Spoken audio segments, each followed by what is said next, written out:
Hey guys, how's it going? Shane from the one and only Gravity Consultant.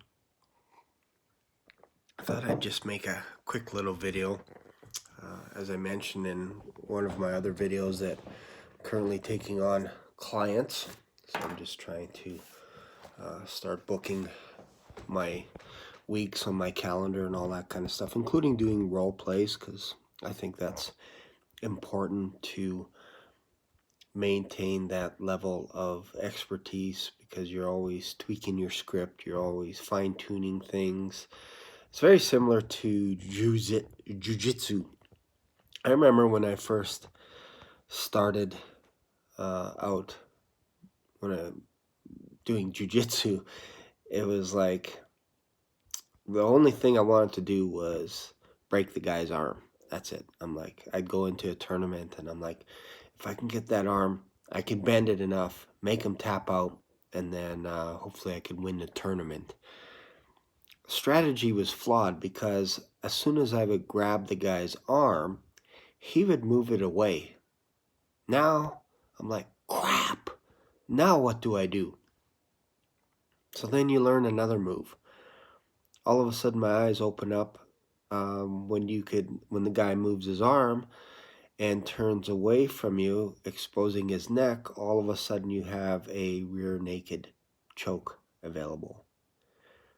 And then we went into ankle locks, leg locks, chokes, various gi chokes, various arm locks, kimuras, guillotine, standing up and giving a guy a chokehold as he's standing there, all kinds of stuff.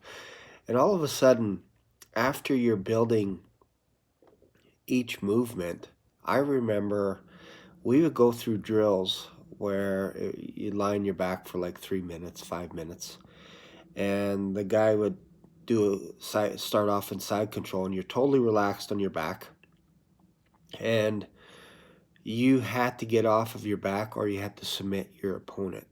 And the first while I remember struggling, and couldn't get the guy off and all this kind of stuff. And then all of a sudden, you tweak your posture just a little bit, and as soon as the guy would try and get side control or something, I would turn from lying flat on my back to just turning just a little bit so I wouldn't absorb the full brunt of his weight on my flat back. I would turn sideways just enough, take that pressure off and protect myself a little bit more. Then I found when he was taking side control, and if his hips were a little bit high, I felt I could just move my hips a little bit inside, almost parallel with him, and I could pop him over onto his back and then begin my sequence. Roll him over to his side, put a little forearm smash on the side of the neck, grab his arm, his wrist, free his wrist, because usually they grab their belt or whatever it is, and there's a way to actually free that wrist, and then begin the arm breaking process. So this is what sales is like. At the beginning, it feels like I gotta deal with objections. That seems to be the first thing that people talk about when they get into sales. I need to know how to overcome a price objection. I need to overcome somebody saying I need to think about it. I need to overcome somebody saying I need to talk to my spouse, my partner, all that stuff. To me, that's kind of level one. That's white belt thinking.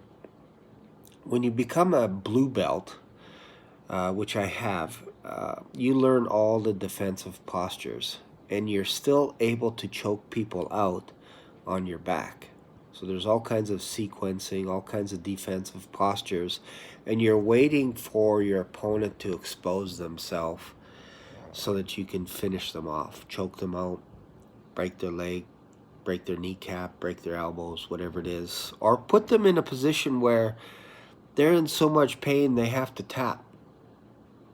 So that is the evolution of jiu-jitsu, and it gets to a point where you're not thinking anymore. And I think that's where you need to get to when you're in sales. You're doing role plays, and the reason why we do role plays is eventually want to get it to a point where you're just having a conversation with the person on the other side of the phone. You're walking alongside of them. I'll just give you a quick little story. I remember doing security a few years ago, and I was on the highway, and it started to snow, and it was a little slick and stuff, and I had a nice Ranger. I think it was a Ford 150 or something, and I had a bulletproof vest on and had my seatbelt on, all kinds of stuff. And I remember going underneath an overpass, and on the other side of the overpass, I hit a patch of black ice, and I started spinning with my truck, and I was like, oh, thank God, at least I'm going into the ditch, and I have a four-wheel drive so I can get out, no problem. And then all of a sudden I did a 360, and then I started heading towards the Meridian at about 60, 70 miles an hour. And all I remember is going, Jesus! Like, that's the only word that I can get out. And I braced because I could see I was going straight into the wall, and I smashed into the wall. And the first thought that I had in my head is, shouldn't the airbags be going off? Boom. Airbags. Truck was disintegrated, all crunched up. I hit the Meridian and then bounced back 4 lanes into the ditch, straight backwards. Truck was destroyed, and I couldn't get out of the vehicle. I was stuck. Then 2 semis went by. Just as soon as I hit the ditch, they went by. And a few minutes later, I couldn't get out. My door was jammed, and I waited a few minutes, and then I can hear sirens, and a fire truck came, and a police car came, and the officer came to the side, opened the door for me, and he just had to use his knee and wedge it open. And I got out, and he asked what happened, all this kind of stuff, and I said I just hit some black ice and that. So I sat in his car, and it's kind of funny because I started crying like a baby. It was weird. It was like my life flashed before my eyes, and I remember I had to fill out a form, and I'm like, all of a sudden, I'm like, oh, I can't breathe. So I had to take off my bulletproof vest, and I had some burn marks on my hands from the airbag, but nothing with the face. So, but then I walked out of his police car, and I went into the snowbank, and I started walking around looking for a pen that I had lost. And I was digging through the snow, walking around, and the police officer came and walked beside me, and he's like, it's okay, I get it. And I'm like, I just need to find my pen. I was going into shock. So, pen, so funny. And he just walked beside me, and he never said, hey, don't be stupid, don't be an idiot, what's going on, I see this all the time, you're in shock. He didn't say any of that. He's just like, it's okay, it's gonna be okay. And it wore off, and I went back into his police car and filled it out. But I think as salespeople, sales consultants, enrollment specialists, inbound closers, whatever you want to call it, if you can come alongside your customer, your client, and you just listen intently, not to give answers, not to overcome objections and all that stuff, but you're actually listening.